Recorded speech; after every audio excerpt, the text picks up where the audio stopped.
Welcome to Intuitive Astrology with Molly McCord. Thank you so much for joining me today as we take a look at the astrological energies from June 30th until July 7th. And it is a very dynamic, active week. We're already seeing these energies show up through unexpected developments and maybe some breakthroughs. That is one of the highest potentials of this energy. So we'll talk about what's happening here over the next week, of course. And for those of you who have asked, yes, the July Soul Growth Astrology program is available with coupon code JULY, and you can get it for $11, and that has all 5 videos. So that is available for you now. So over this next week, one of the main energy signatures is that we have the potential to release ourselves from where we have felt stuck, trapped, uncertain, where we haven't known how to move energy.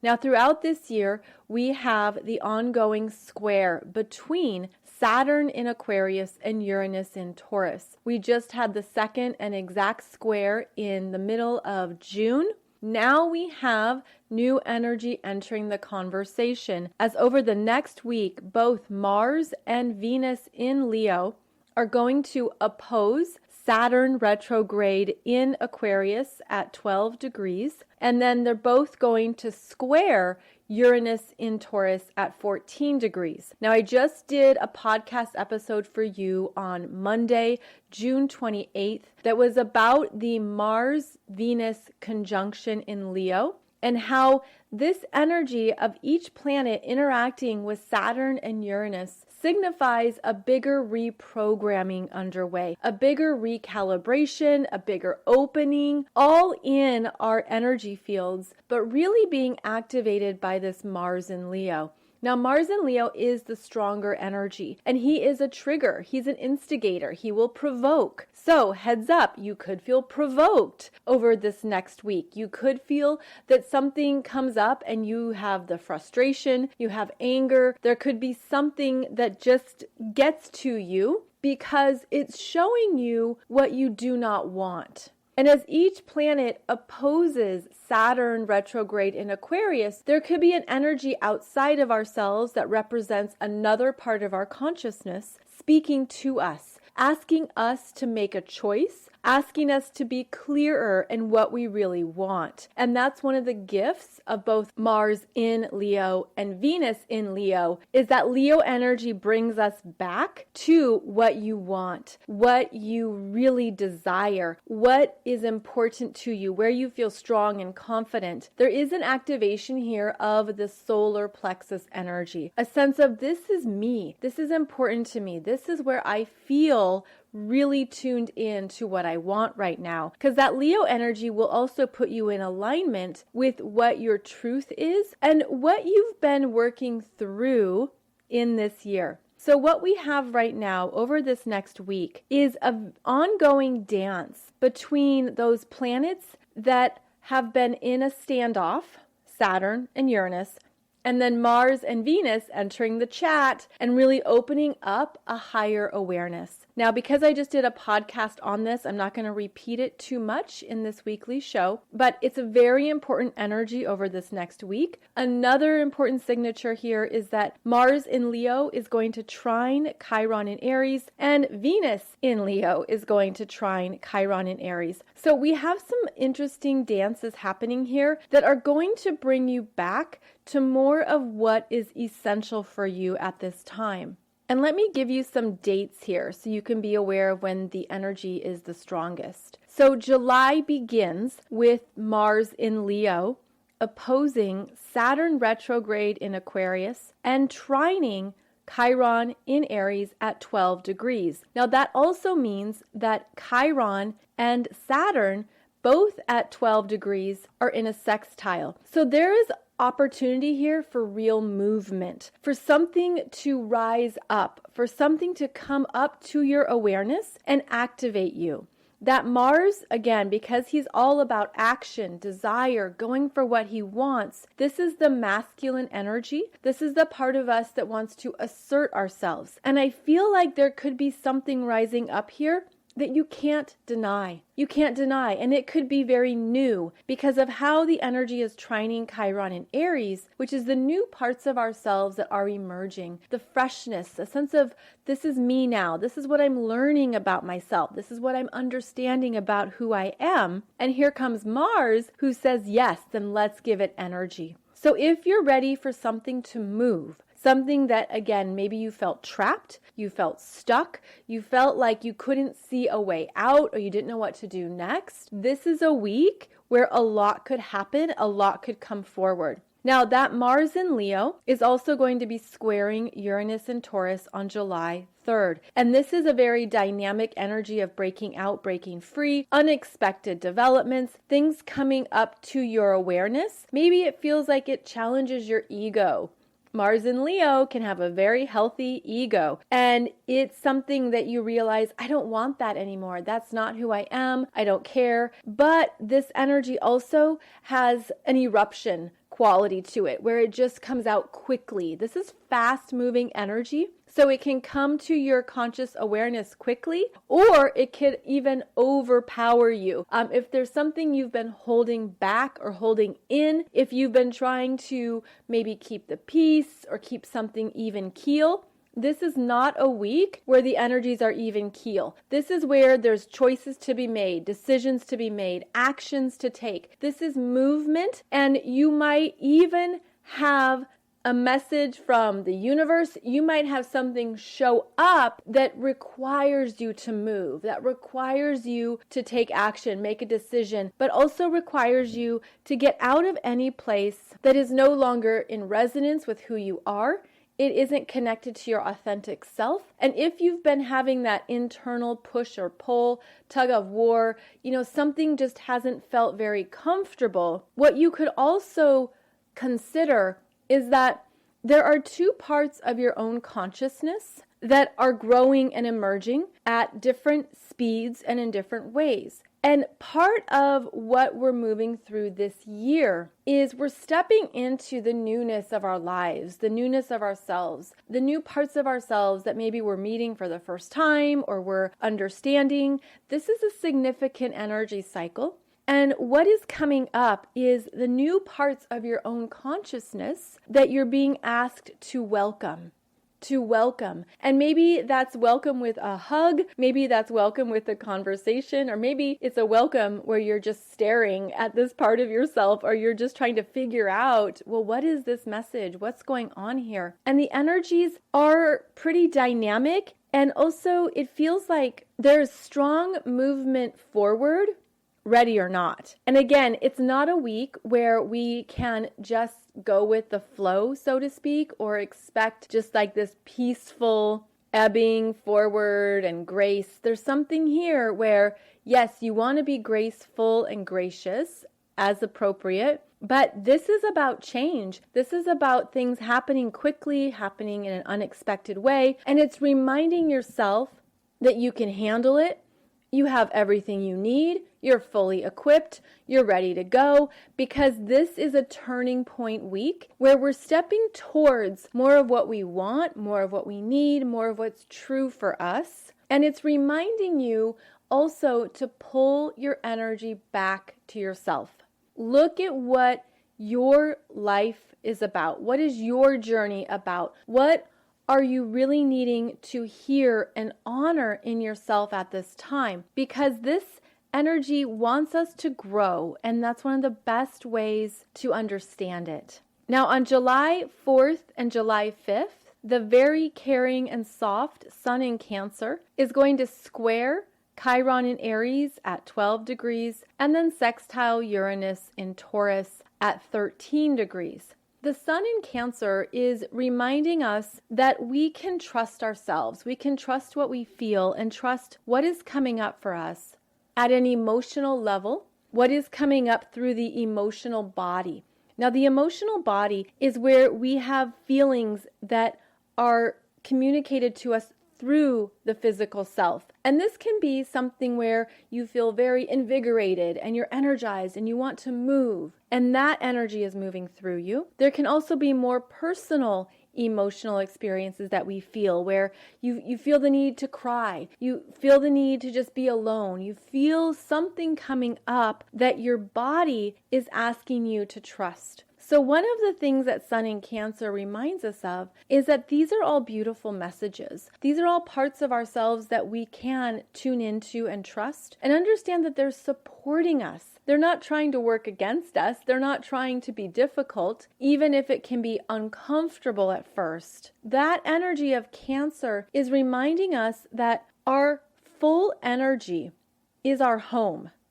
Your body is your home. Your heart is your home. There's things within you that are meant to feel safe and where we take care of ourselves, we nurture ourselves, we nourish ourselves, and we understand the value in that. That when you trust what you're feeling and you trust what's coming up for you, you're trusting what's in your own personal home environment. So your aura is your home. Your chakras are your home. It's understanding that all of you is truly at home within yourself when you allow it to be so, when you trust that part of yourself, when you love and honor those parts of yourself. So this can be a very receptive energy. It allows us to quiet down the mind, listen to what's coming in, to be aware of what we need to take care of ourselves. Now that Sun in Cancer, when it doesn't feel safe, when it perceives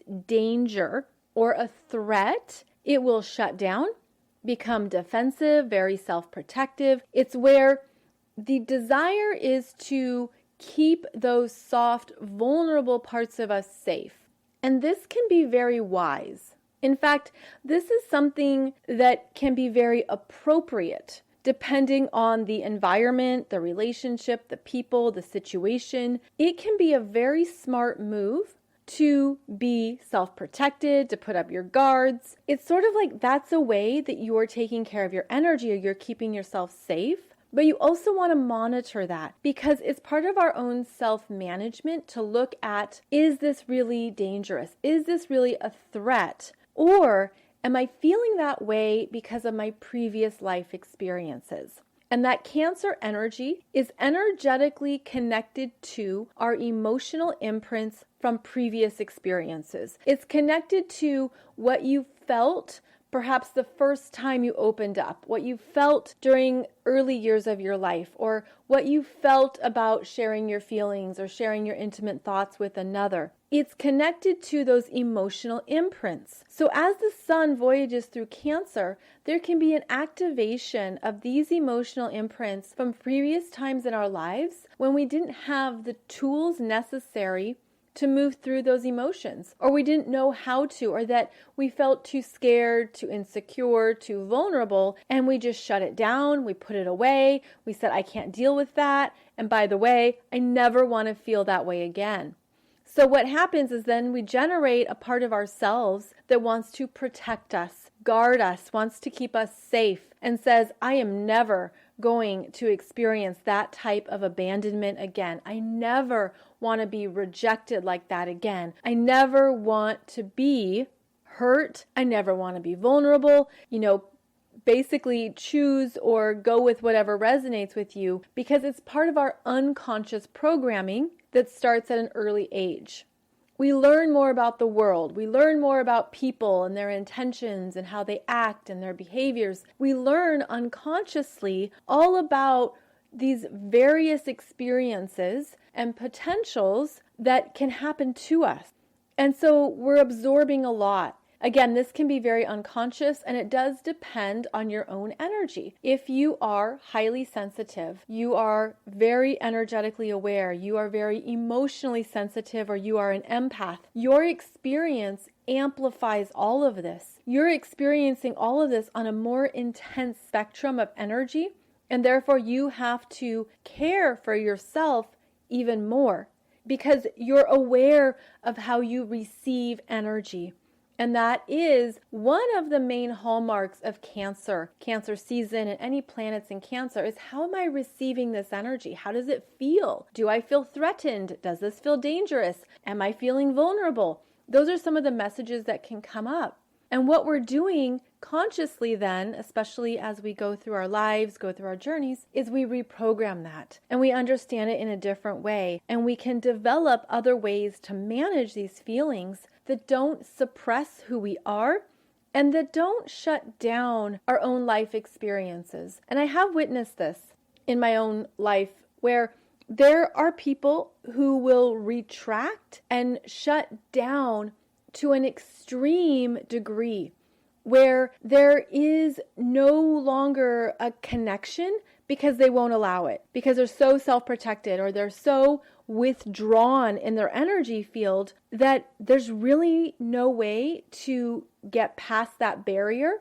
It shuts down their connections with other people, with their relationships. It shuts down the energies with the world or with their daily environment. And again, that can actually be appropriate at some times. You know, there's times in our lives when you're maybe going through a very big healing cycle or you're moving through a lot that's happened to you, whether it's trauma, abuse, various things that have been intense and really big. It can be very appropriate and wise to retract and pull back your energy. So it's not to say that's not the right thing to do. It's looking at what is happening underneath there. And if you're ready to move through those deeper layers and then to be aware of how you can shift your own consciousness into a place of feeling safe no matter what. Reminding yourself that you can handle this, you can move through this. There's new energies here supporting you in your own growth.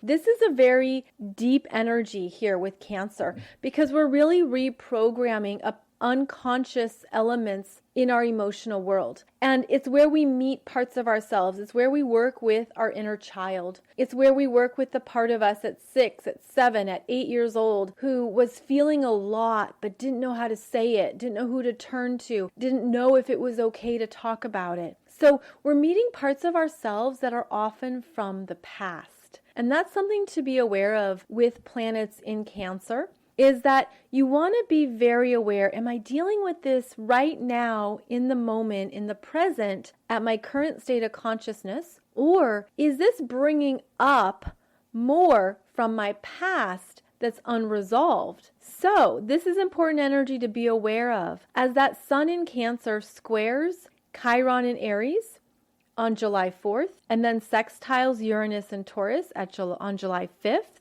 because the Sun in Cancer is also going to be strong at that Cancer new moon on July 9th at 18 degrees. And it's going to shine a light on something that you're ready to see differently, that is actually meant to support you in your emotional growth and your emotional management. And that's one of the higher octaves of Cancer energy.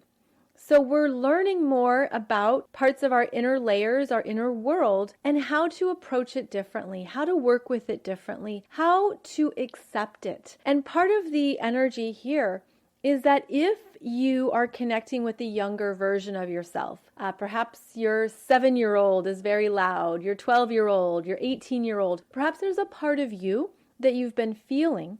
During Cancer season, you can reparent yourself. You become the parent to your inner child. You become the adult your inner child needed. And this is where you can have significant shifts where you step in and you really hear what that 7-year-old needed, what that 12-year-old needed, and you hear that part of yourself for the first time. You get to the feelings that were repressed or submerged, and then you give that part of yourself exactly what you needed from an adult, a parent, someone else. You're creating the safe space within yourself and you're filling in the emotional gaps that were not provided to you. And this is how we really benefit from Cancer season, is when we're very truthful about how we feel. And it's okay if it's completely messy, or if it's like, wow, this is a lot, or wow, I didn't know this is really what I was feeling. But when you honor that in yourself, when you love exactly who you were then, it allows you to heal the energy in the present moment. And then that emotional imprint or that energy that maybe has been spinning in your life unconsciously, once it is heard, once it comes out truthfully, it diminishes its effect on you, meaning it starts to soften. And as it softens, that's when I see those highly protected boundaries start to come down. Or if there were any brick walls that were built up, maybe those bricks start to collapse. Maybe they start to melt. This is the energy of flow, where you're starting to now flow with more of yourself, more of your authentic self. And then it can bring forward even more of your truth, more of what matters to you, more of what's in your heart, more of the messages that you're feeling. And now you can have a higher and truer expression of them because you've healed through it. You've moved through something.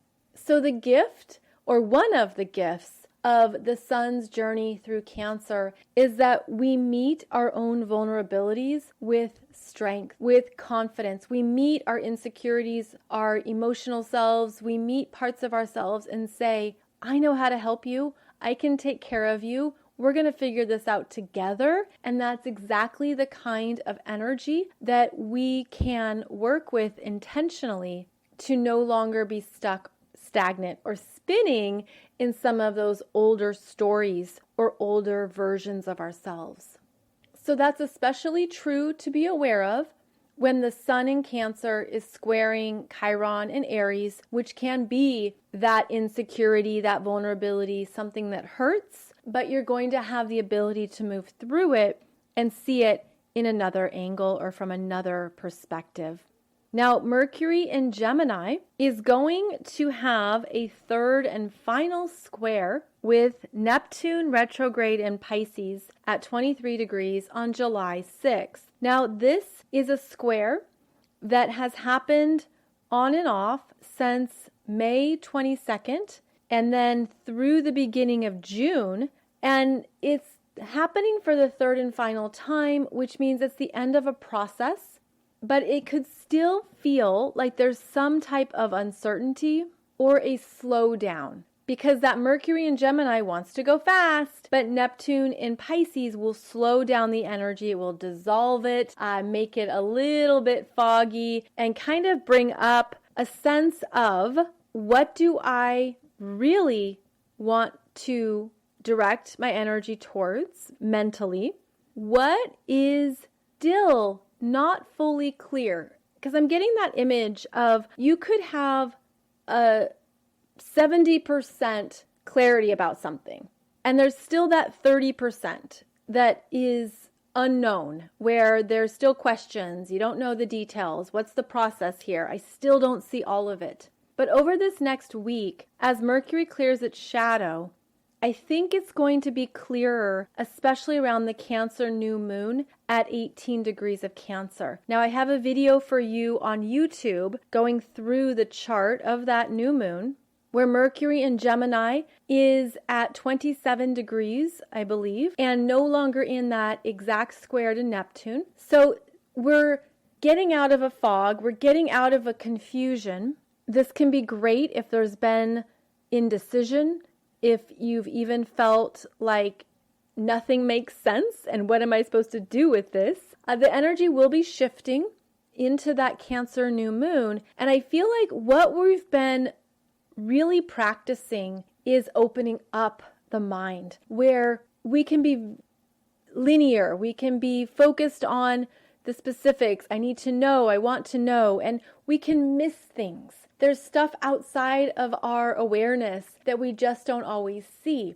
And I feel like one of the best opportunities that we've had with Mercury and Gemini squaring Neptune and Pisces, which, by the way, they've each been in their own rulership, because Mercury's at home in Gemini, Neptune's at home in Pisces. They're each very strong here. And they've been having this ongoing conversation that's been challenging both of them. And now the energy is meant to lift, clear, and I feel like there's been an expansion in our ability to integrate our intuition more, to trust more of your spiritual gifts. The energies you're feeling can be bigger than what the mind understands. And so you could be diving into some parts of yourself, whether that is your own energy, your own intuition, as something bigger that you've never felt before, or you're opening up to higher flows of energy that the mind might be puzzled by. And the mind is like, but I don't get it, or how does this work? And it's looking for maybe something practical or something logical. It's kind of the energy of being mind blown, where the mind doesn't know how to grasp certain understandings. And that's actually a beautiful gift, because now we're really learning what it means to trust more of ourselves, trust our intuition, trust your body, trust what you're feeling, and that it's valid. It's really valid, it's powerful, and it opens you up to even more that maybe you didn't consider or didn't see before. So there has been an intense reworking here of maybe some of the things we've always relied on. But this can also be a beautiful gift where you know what it means to trust the energy or to trust yourself in a way that is very real and authentic, and it's connecting you to more of your own soul's messages, the messages from your soul that you're meant to receive, even when the mind wants to override those messages, or the mind is wonderful at doubting and questioning. The mind can say, well, I need to see it to believe it, or no, that doesn't quite make sense. But you know what? So many things in life don't make sense, right? So many things we can't quite explain that satisfies the mind. In fact, you could even say that astrology is one of those topics, and I totally get this because I know there's many people who don't get astrology, who don't understand it, who have no interest, and that's completely fine with me. Because honestly, it still blows my mind, and I still have to stay open to it because I find it to be really fascinating. I find that this astrology stuff keeps proving itself outside of what our minds can rationally understand, and I think it makes life even more exciting. It's even more of an adventure to understand that, you know what, it's okay to live in a way where I don't have all the answers or I don't fully understand things, but it sure is exciting, keeps me on my toes, and reminds me to stay curious, to stay open. And you could even look back on the history of humanity, the history of scientific knowledge, and the history of technology. I mean, all the areas of life that the mind excels at, right? We need science, we need engineering, we need technology. There's so many things we need in life. We need math, right? We don't need taxes, but we need rational understanding and empirical evidence. And that was just a joke about taxes, by the way, because I know some of you would have a lot to say about that. But the point is, of course, there's things that our mind wants to logically understand, and this is the Mercury and Gemini energy. But there's so much more to life than that. There's so much more wonder and things that we don't understand that, in some ways, science is only catching up to certain parts of our human reality, and it's never finished. It's never completely done. There's always more to understand, to study, to apply scientific knowledge to. And I feel like it's an exciting time to know that we can have multiple experiences in multiple parts of our lives that all benefit us, that all keep us on our toes and learning and stretching.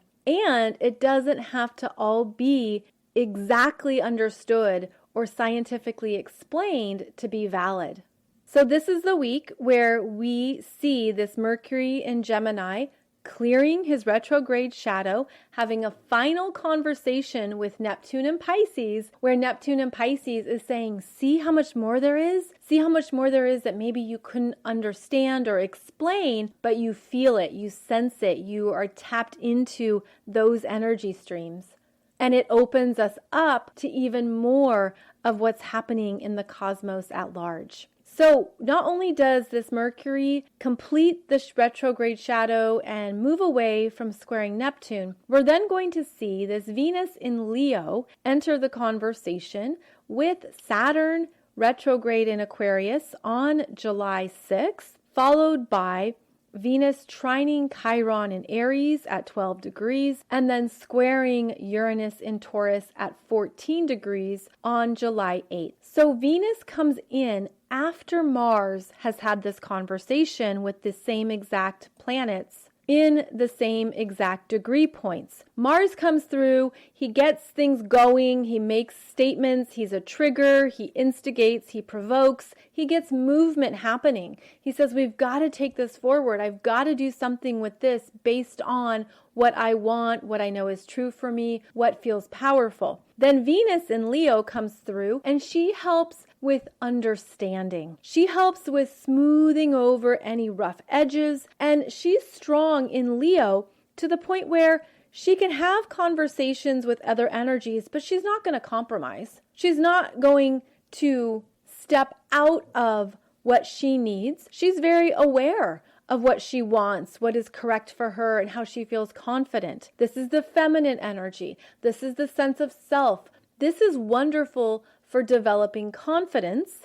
And if you were to take that as a potential intention here over the next week, is that you might then have experiences that ask you to maintain your confidence even while things are shifting and moving outside of you. And how do you do so? How do you maintain your confidence and your sense of self, as that Venus in Leo is beautiful at doing, while you have challenges, while there's unexpected developments? Well, you remember that you have what you need. You remember to tune in to your own sense of power and self-validation. This energy reminds you to recognize yourself, to be aware of your own needs, to not give away energies. And that could be something that comes up, especially as Venus opposes Saturn, where that Saturn energy is often a mentor, an authority, a boss, a father figure, someone outside of you who is challenging you, or it's a perception of a challenge. And you're reminding yourself,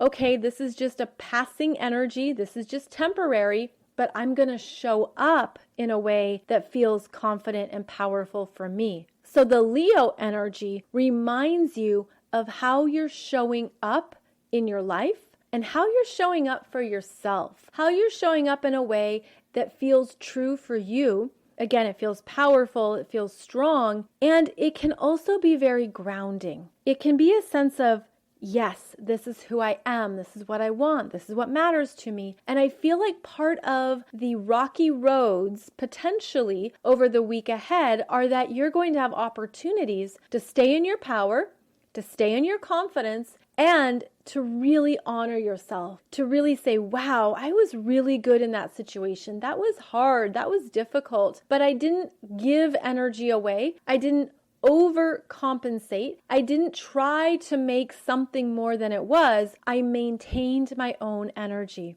So for the week ahead, maintaining your own energy, understanding what you need, being aware that yes, there's going to be some potential rocky patches or bumps and bruises as energy gets shifted out, as it gets cleared out, as maybe things come up, things are revealed, or something comes out and you're like, wow, I didn't realize that's what was happening within me or under the surface within someone else. But now I see it, now I understand it, and I'm aware of what I want, what I need, and what's important to me. I realize this might even sound selfish or self-involved, but what this is meant to do is bring you back to yourself, listen to yourself, understand yourself right now, and know that there are ways to maneuver through these energies without overdoing it, over providing, over giving. And because so many of you have such beautiful open hearts, again, you may be empaths, you might just be the person who's used to providing for others, to giving for others. This energy is asking you to stay in your own energy, to not overstretch, to not intrude, or to do too much for others. And that could be something that you see over the next week, is that you could see where you've unconsciously been a foundation or a stabilizer for others. And as you make a choice for you, or you follow a direction, or you decide something in your life, or even if you change your own behavior, it's going to affect that foundation or the stability that others have felt with you because they expected you to keep going or to stay in place or to maintain something. I'm just getting that image of when you shift and you move into something else, it affects other people, but that's not your responsibility to then take care of things on their side.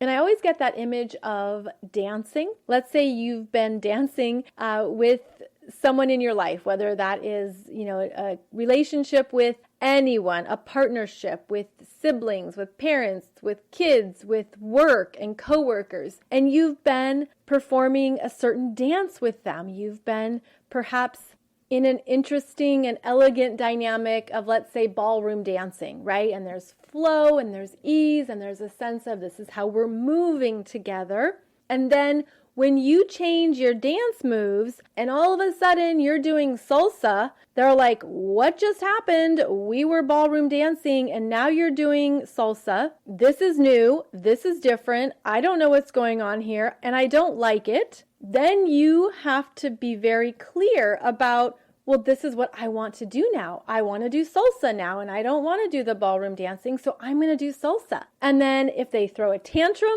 if they have a conniption fit, if they're really angry at you or they're hurt or they take it personally, that's theirs to figure out, because you can be pro yourself without being anti-other. You're like, well, I'm not saying you can't keep doing your own ballroom dancing.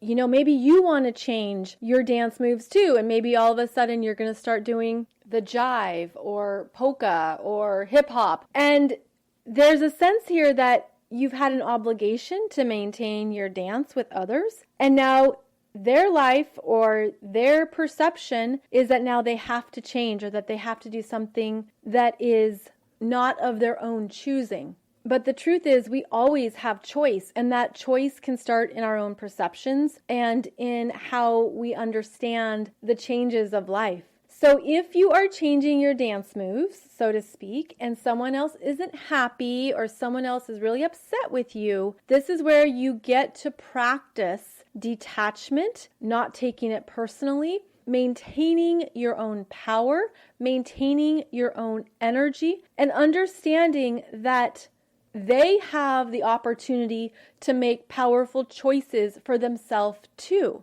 Of course, you could be on the other side of this, where someone else is changing their dance moves and you were really enjoying that waltz, and then they start breakdancing and you're like, wow, what just happened here? This is totally different. I have no idea what's going on. But this is the energy of this year.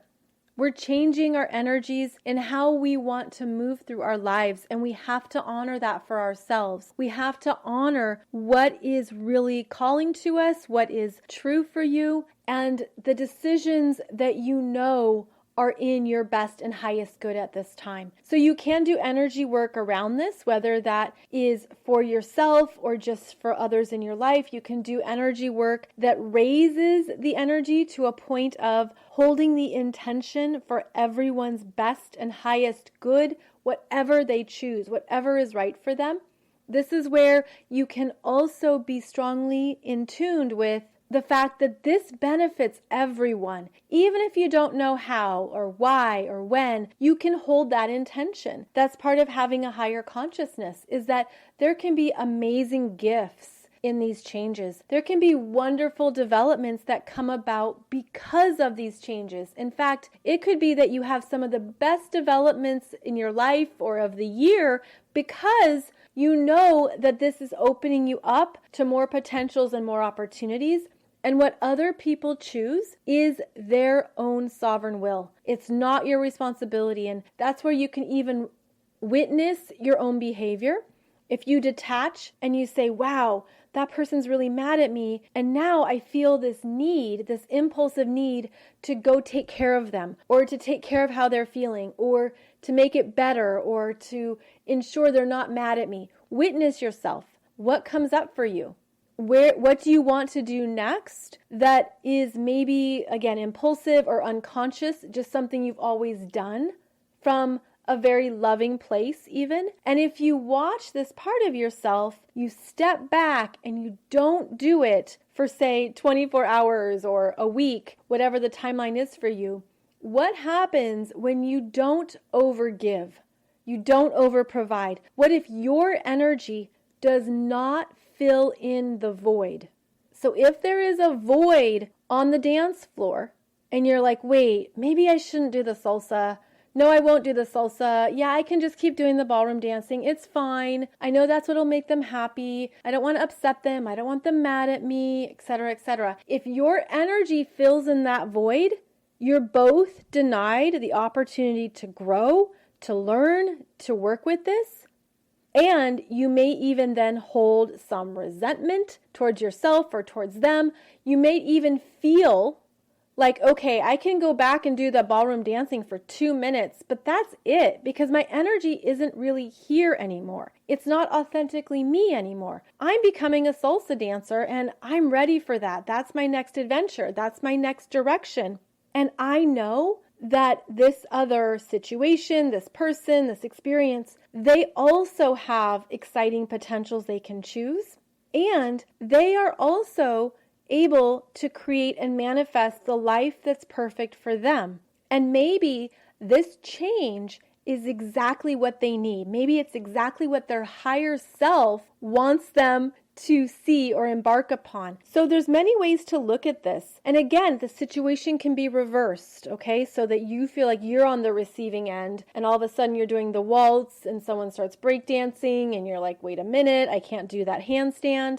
I don't want you to change your moves. This is where you maintain your energy, your power, your confidence, and remind yourself that you also have amazing opportunities and choices to make too, because you're not dependent upon someone else's energy to support yours. So as the energies separate, we can see where we've maybe been codependent or too enmeshed in others, or where we've had unconscious expectations of people. A lot can come up. And what I hope this reminds you of is your own sense of self coming back into your energy and staying conscious of what you can choose and what you can move towards now that supports your highest and best good.